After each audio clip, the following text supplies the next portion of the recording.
Last night, Elon Musk held a rally in Green Bay, Wisconsin to fire up the Republican base for tomorrow's pivotal election in the state when voters will get to choose their next Wisconsin State Supreme Court judge. Musk also handed out two $1 million checks to two people who had already voted in that critical election.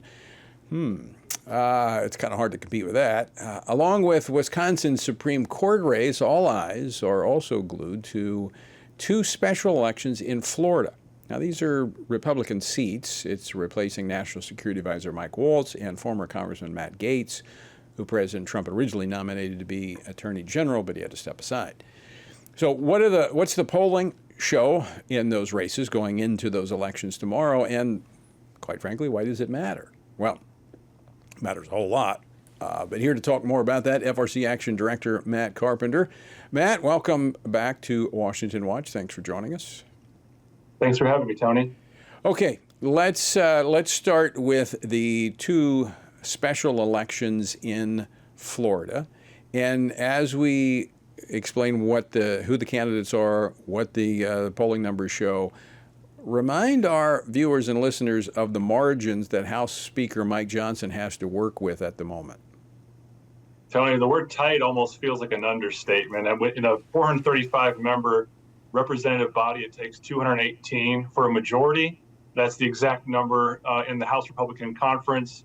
To the Democrats, 213. And you've got four vacancies right now. You mentioned the two in Florida in our 1st and 6th congressional district. And you've also got two on the Democrat side where you have members from Texas and Arizona who've passed on. So I believe those special elections to fill those seats have yet to be called. So all eyes tomorrow on how these races in Florida pan out. Now, these are two very solid Republican races, or districts, but Democrats are spending a lot of money in these races because obviously there's going to be a lot of interpretation, if you will, of the results. So give us the rundown. Let's start with the 1st congressional district to replace Matt Gaetz. Yeah, so this is a Florida Panhandle district in the Pensacola area. It's probably the most conservative or deepest red district, arguably in the nation. This is a district that President Trump and Matt Gaetz both won in excess of 30 points. I wouldn't be surprised if they hit 40 points. So in that race, you've got Republican Jimmy Patronis. He's the current chief financial officer for the state of Florida, longtime Politico down there in the Sunshine State.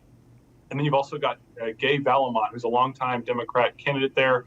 She challenged Matt Gaetz in 2024. Now she's running for election there. She has vastly outraised and outspent Patronis there, about 6-1. She raised just north of $6 million to Patronis's $1 million. But again, it seems like, as you pointed out, this is a very Republican district. I don't think that cash edge is going to get her over the finish line. And I'm hearing some signs of positivity, a lot of encouragement for the Patronis team at this point. All expectations are that he will win. And as you kind of alluded to earlier, have you met expectations? If it's a safe Republican district and you've won it by 30 points, if you win it by 15 points, does that say something else? So that's kind of where I think the DCCC and the Democrats are trying to point to in a race like CD1 there in Florida. Did Republicans hit their margin? Yeah. Now, that's important because when we look at the next race to replace Mike Waltz, who's now National Security Advisor, that Democratic candidate has raised and spent even more money than the Republican. Yeah, he's raised 9-1 there. He almost hit $10 million. His name is Josh Wheel. He's a first-time candidate out of kind of the south of Jacksonville district here in the 6th district, running against Randy Fine, who's a longtime member of the Florida legislature. He's currently a Florida state senator, and he has raised just shy of $1 million to Josh Wheel's almost $10 million. So as you pointed out, Democrats are just shoveling money into this one. And frankly, if you look at some of the early voting turnout there, at the get-go, when early voting kicked off, Democrats actually led in early voting in a number of counties there at the beginning of it. So there was some caution there. How was this going to pan out? Since then, Republicans have outpaced the Democrats in all the counties. So it's about an R+5 now. If you look at just the voter turnout, if you assume a Republican voter is a Republican voter, all signs look to a very slim, modest lead for Randy Fine going into Election Day. So it all comes down to Election Day. That's what we say in the politics business. It's who shows up. Right. And folks, that's very important if you live in the 1st or the 6th Congressional District of Florida, that you go and vote tomorrow if you've not already voted. And there is an iVoter guide available that shows you where the candidates stand on the issue. FRC Action has a link to all of that as well. All right, Matt, we just have less than about a minute and a half left. Let's go to Wisconsin, talk about what's on the ballot there.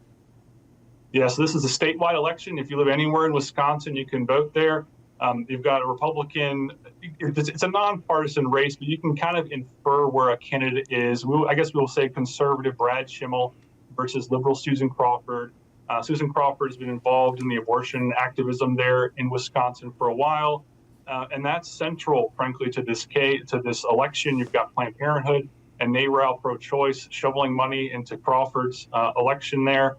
The polling is very tight. It depends on which way you look. Sometimes it's within the margin of error. There's been a few polls that have shown it tied, and there are other polls that show Crawford with a lead. It's a state Supreme Court in Wisconsin there currently has a 4-3 liberal majority, so this would be a chance for conservatives to flip that. And you've got cases on everything from abortion, as we just mentioned. We expect a ruling out of the Wisconsin Supreme Court on an abortion case in the near term. But you've also got important election integrity, specifically with mail-in drop boxes, and then also potential for redistricting. So that gets at, again, at that balance of power there in Washington, Tony. All right, very quickly, Matt, where can folks find FRC Action resources for these elections? Yeah, go to frcaction.org. We've got voter guide information there. Go find the iVoter guide link there. You can see school board races in Wisconsin. You can figure out where the candidates for the Wisconsin Supreme Court are on the issues. We've also got Florida special election voter guide there as well. All right, Matt Carpenter, thanks so much for joining us. Thanks, Tony.